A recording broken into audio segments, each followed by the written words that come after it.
I bet you can't relate to this at all. So here's a common question. My son doesn't want to have any limits on his screen time, won't keep parental controls on his phone, and turns off location tracking so I can't see where he goes. He says I'm too strict and controlling. What should I do? Well, that is what we're going to discuss on today's episode of the Calm Parenting Podcast. So welcome, this is Kirk Martin. I'm founder of Celebrate Calm. You can find us at celebratecalm.com. If you need help, reach out to our son, Casey. You'll hear a little bit about him in this podcast, about how we handle that. It's CASEY at celebratecalm.com. Tell us about your family. What are the ages of the kids? What are you struggling with most? We get together as a family, talk about it. We will reply back to you directly with some very specific strategies for you to try. If you need help with any of our programs, ask Casey about it. He'll help you if you need help financially. So let's jump into this. So my first question for you is, are you too strict in controlling in other areas?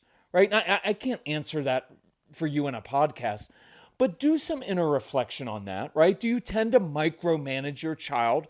Do you lecture too much? Are you overly involved trying to make your child somehow be successful, right? Those are just good questions to ask yourself, right? You know our principle. When we step back as parents and stop micromanaging, it gives our kids space to step up and be responsible for themselves, right? So when we step back from lecturing all the time, from always micromanaging, it actually gives your kids space to make their own decisions, to be responsible for themselves.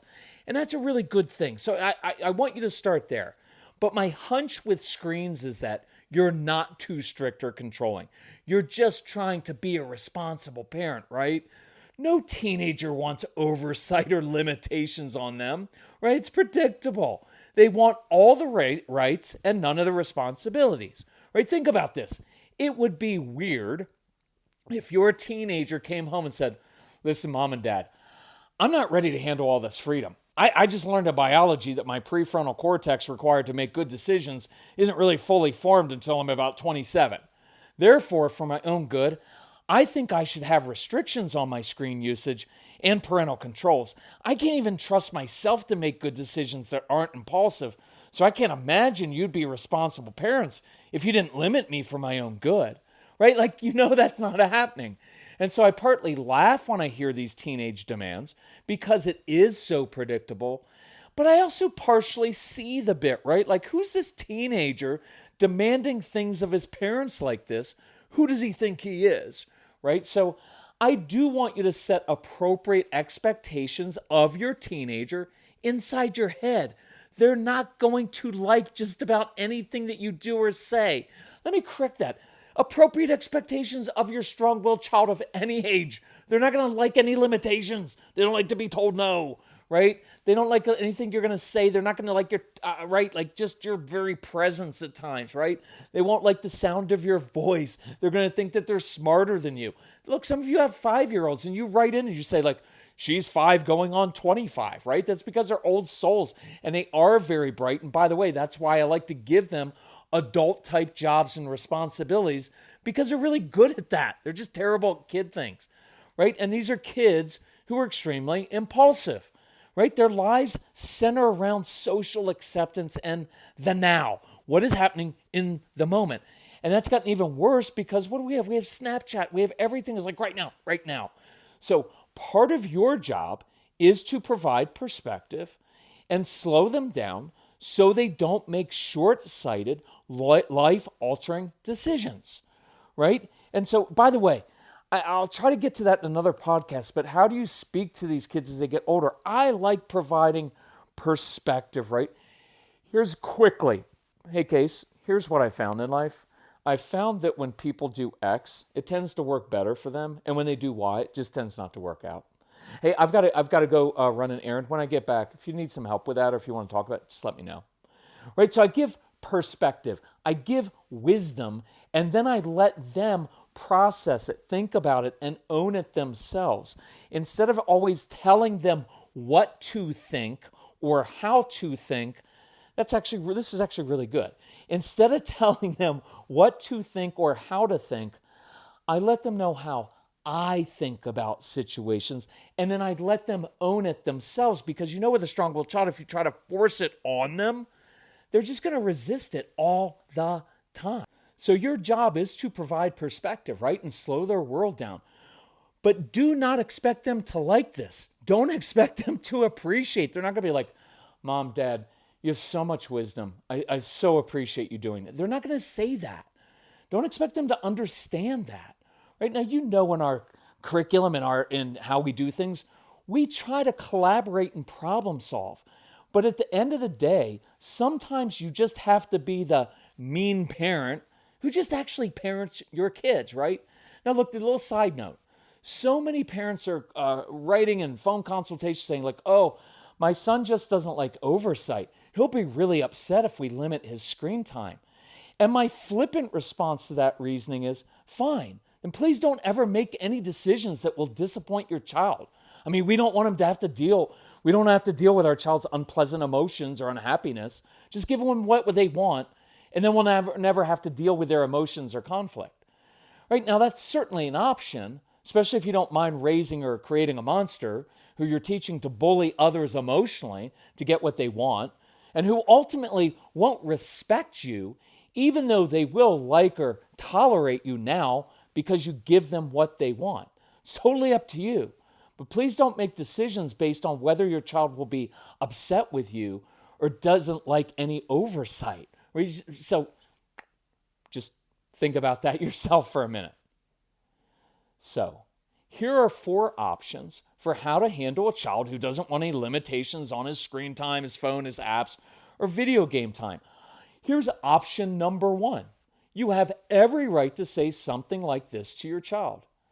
Hey, look, son, daughter, until you are completely responsible for yourself, then we're responsible for you. See, you having a phone and clothes and food and a safe home and entertainment and everything else you do, that places limitations on us.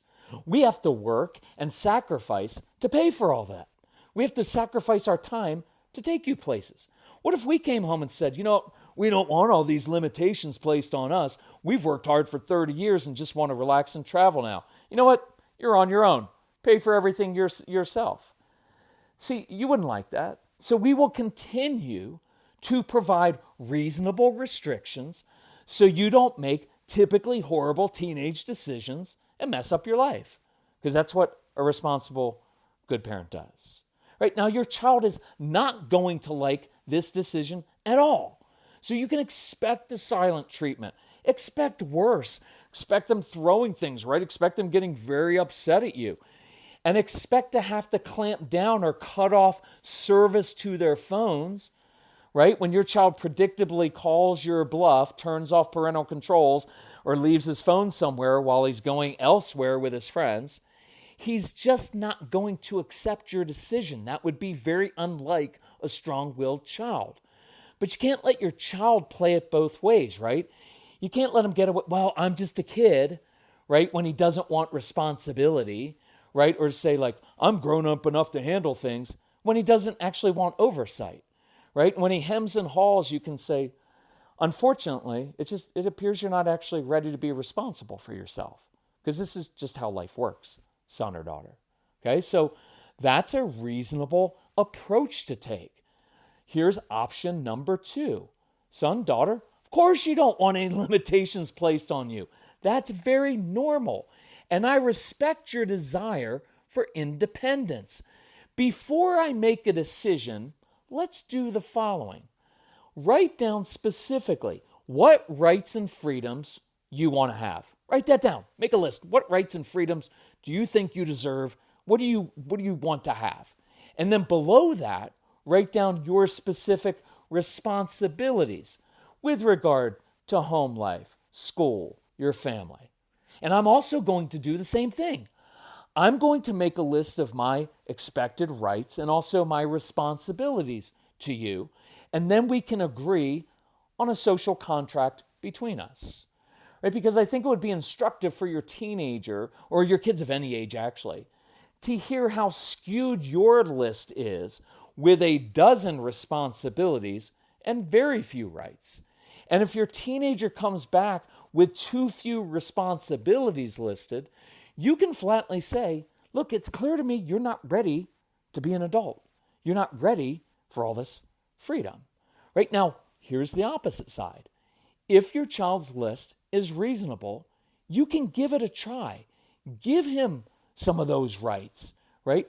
But you also have the right to rescind this agreement for breach of contract if, and more likely when, he predictably doesn't quite follow through on his promised responsibilities. I kind of like that approach because now you're teaching. Look, the first approach is perfectly fine. Look, here's how it works in our home. Right? You're not old enough. You're not responsible enough. So I make the decisions, and if I didn't, I'd be a horrible parent. Too bad. Deal with it. That's perfectly fine if you want to do that. I don't have a problem at all with that. You're not being mean, right? You're not making it personal of like you've never been responsible. How are we going? You're just saying like, look, this is just how life works, son, daughter. It's just how life works. Okay. Second option is, hey, let's brainstorm a little bit. Let's problem solve here. Let's really think this through. You make a list of all your rights and freedoms you want and your responsibilities, and I'm going to do the same, and then we'll compare them. And if you come up with a list where you have a really good list of rights and freedoms, but there's also responsibilities attached, and you stick to that, hey, that shows me that you're being an adult and that you're capable of doing it, and I'm willing to try that. Now, if it doesn't work out, I'm going to rescind that agreement, right? So that's fair to me as well. Okay, option number 3. Son, we are going to give you what you want. You are demanding almost complete autonomy over your life. No restrictions on your phone, no tracking you, right? Now, you're still going to have a couple chores at home. You got a curfew, right? You've all those things. But you get to make your own decisions. But here's what I really want you to think about. If you mess up, i.e., if we do catch you, right? If you start vaping, if you get caught drinking or doing drugs, if you start failing classes and demonstrate that you actually cannot handle all of this freedom you want, then it's going to be complete lockdown. No phone, no freedom, no trust. So I want you to think about this for a couple days because the consequences are huge if your teenage brain doesn't handle freedom the way you thought it could. Now, I don't necessarily recommend this option. It's not my favorite, but it's reasonable. You could say, okay, take the reins, son or daughter. Go ahead. You told us you can handle this. Go ahead and do it. But we're going to measure this, right? And here there are certain things that you cannot do, right? That whatever you choose that they are, with the drinking, with the drugs, with the vaping, with failing classes, whatever you want to put that on, say, look, I'm fine with that. But if these things happen, now we're going lockdown, right? So if your child wants to be treated like an adult, then he or she needs to act like one. And then if they can't, then the restrictions get even tighter. Now, here's option number 4. As you can guess, I probably saved it till the end because I really like this one. And this is the option we used with Casey. And this is why, if you need anything with us, you reach out to Casey because he's lived the life of your strong-willed child. He's seen it from so many different angles. When we had these camps in our home where we had 1,500 kids come through our home over the course of the decade, that was all through Casey's childhood. He experienced all of that, all of those kids, all of these learnings. And so he gets it. And so, reach out to him. And look, when you reach out to him, I give you his email address. I see every email that comes through Celebrate Calm. I built this. This is my passion in life. It's not like Casey gets separate emails. I read them all. And you'll find that sometimes I answer your emails directly.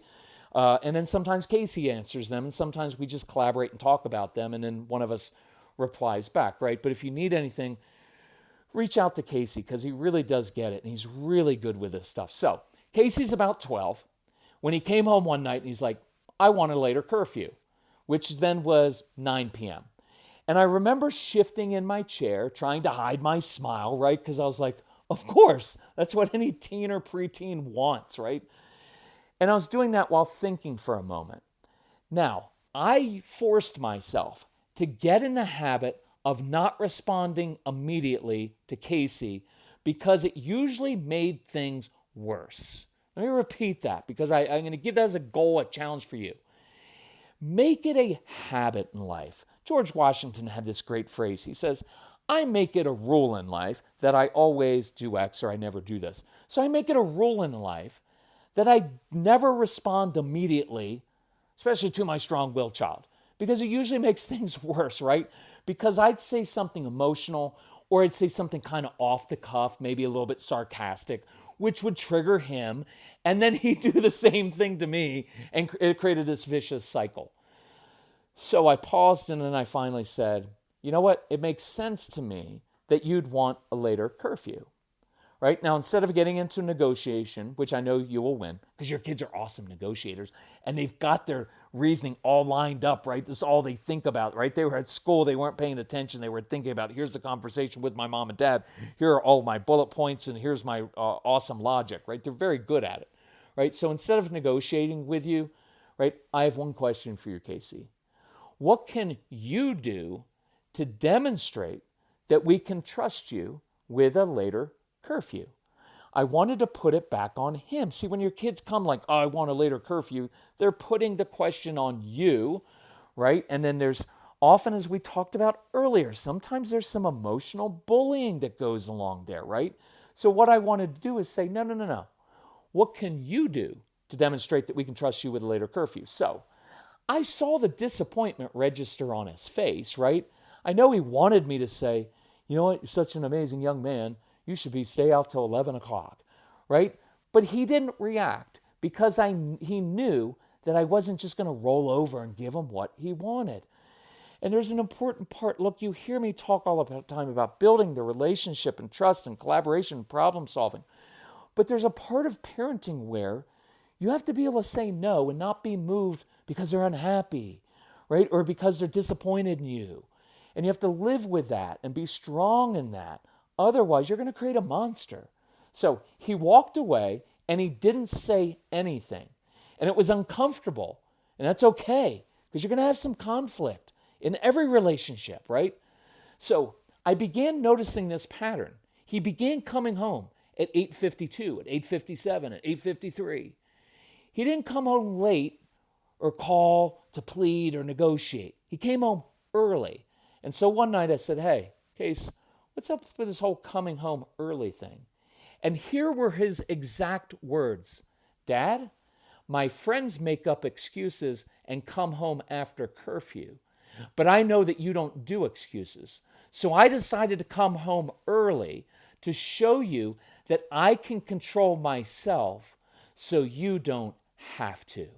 And I thought, either you are the most manipulative kid in the world, partly true, or that's really good wisdom, also true. It's a little bit of both.